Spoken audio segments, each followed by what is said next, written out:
Se você vai a qualquer loja e pergunta aos membros o que eles fazem, a resposta é: fazem o bem.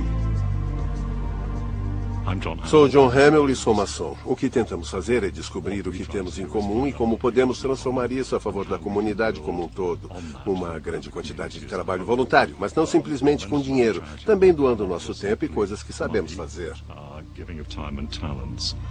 Os valores da vida maçônica são baseados em 3 princípios importantes: amor fraternal, verdade e assistência. Assistência à caridade, nós acreditamos que temos que ajudar todos aqueles que precisam de nós. Todo maçom se compromete a ajudar qualquer pessoa que peça auxílio. Eu sou Janet Wintermuth e sou maçom. Milhões de dólares são doados todos os dias por membros da maçonaria caridade. E eu me refiro a muitos milhões. Os maçons nem sempre foram tão públicos. Houve tempo em que foram forçados a praticar escondidos os seus costumes. Manter segredo na Europa era uma reação automática às políticas de Adolf Hitler. É estimado que pelo menos 80 mil maçons tenham morrido em campos de concentração nazistas. A sobrevivência da maçonaria dependia de quem estivesse governando o país na época e as pessoas eram perseguidas. Os piores casos aconteceram nos anos 30 e durante a Segunda Guerra Mundial, quando, como judeus, ciganos e quaisquer outras pessoas, os maçons eram mandados aos campos de concentração simplesmente por serem maçons. Esta publicidade americana de 1947 mostra uma campanha anti-maçonaria na Alemanha nazista. Existem então os maçons. Na Alemanha não temos espaço para sociedades secretas. Deve existir apenas uma sociedade, que é o Partido Nazista. Hitler declarou que os maçons tinham uma aliança com os judeus para controlar as finanças, a política e a imprensa europeias.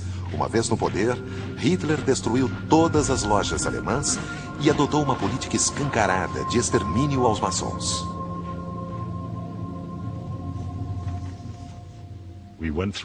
Passamos por um período que começou logo após a Segunda Guerra Mundial, em que quase saímos da sociedade. Ficamos muito visados nas comunidades locais. A guerra começou e todos ficaram muito reservados.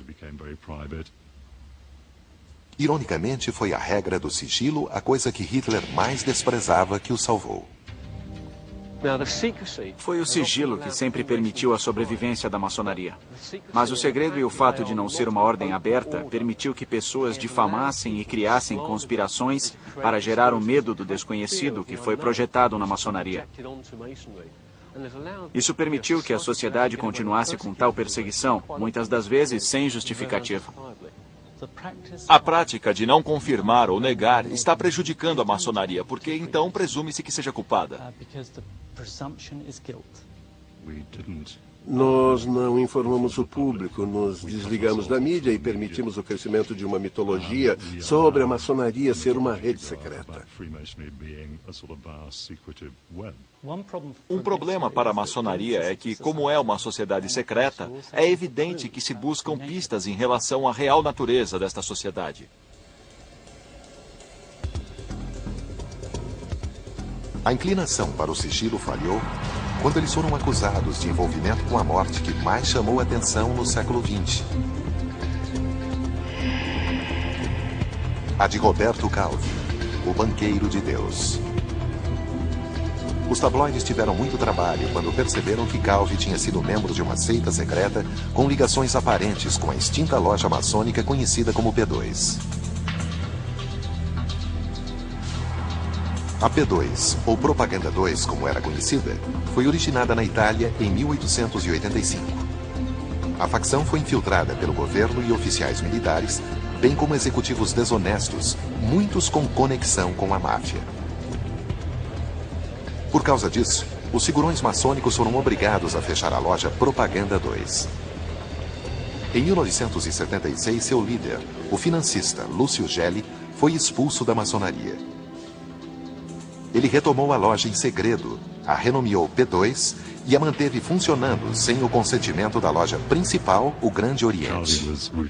Calvi era um membro de boa reputação da loja P2, mas não há indício de que era um maçom. Ele era simplesmente um membro da P2 clandestina.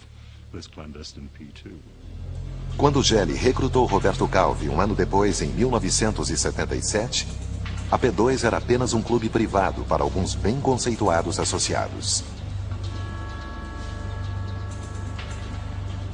Mundialmente, a maçonaria é informalmente governada pela Grande Loja da Inglaterra, mas existem grupos dissidentes como a P2 que agem independentemente e não são reconhecidos pela Grande Loja. Com pelo menos 5 milhões de membros em todo o mundo e um impressionante número de lojas independentes, nem todos seguem as mesmas regras. Lojas maçônicas em todo o mundo estão tentando conseguir mais membros. Aqui na loja de Washington, maçons em potencial assistiram a uma palestra ministrada por Akran Elias. Maçonaria não é algo em que a pessoa entra.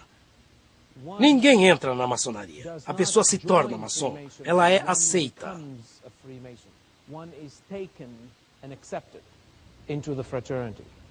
Entrar para essa fraternidade não é uma decisão simples. Meu nome é Justin Polta, e ainda não sou maçom. Eu me interessei pela maçonaria por algum tempo e pesquisei na internet por 6 meses.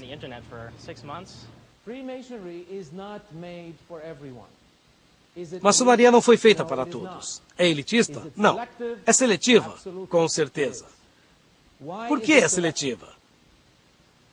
Porque temos um certo critério que a pessoa deve atingir para ser iniciada na sociedade. Até onde sabemos, um ateu não é bem-vindo à nossa loja. Precisamos que a pessoa acredite. Faça votos de crer na divindade. Não perguntamos qual a religião, mas acreditar na divindade é uma exigência para ser iniciado na maçonaria.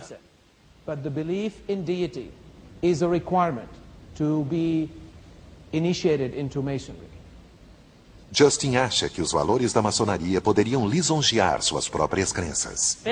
Basicamente, o que eu leio sobre a maçonaria que me chamou a atenção tinha a ver com a construção de caráter e se tornar parte de uma comunidade que é maior que você mesmo.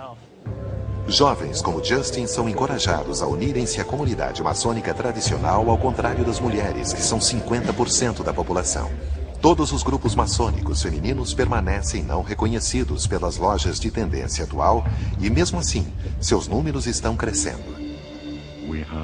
Temos 2 grandes lojas para mulheres operando na Inglaterra e Wales e, pelo que sabemos, estão trabalhando de acordo com as normas.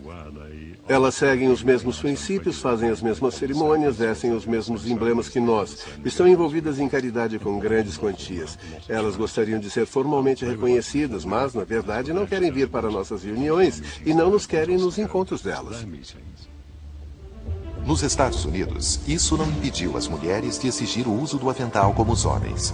Jane Lennon, de Atlanta, no estado da Geórgia, é uma parte da ramificação chamada comaçonaria, onde tanto mulheres como homens são bem-vindos.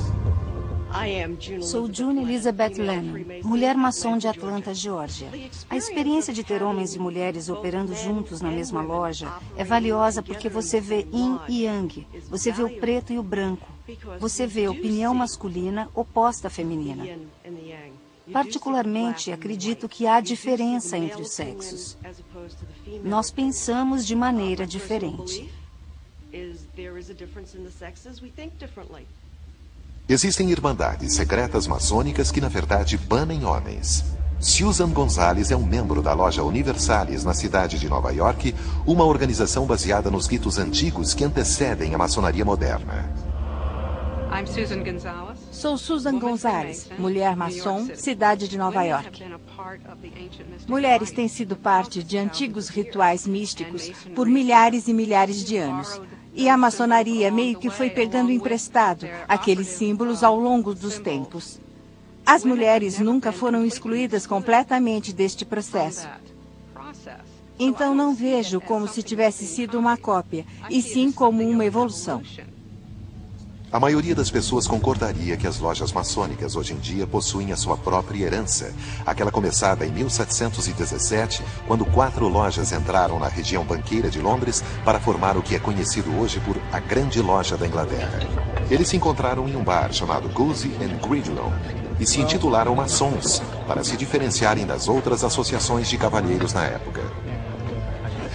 6 anos depois, eles já tinham centenas de membros, várias filiais e uma constituição escrita com regras oficiais, regulamentos e símbolos maçônicos.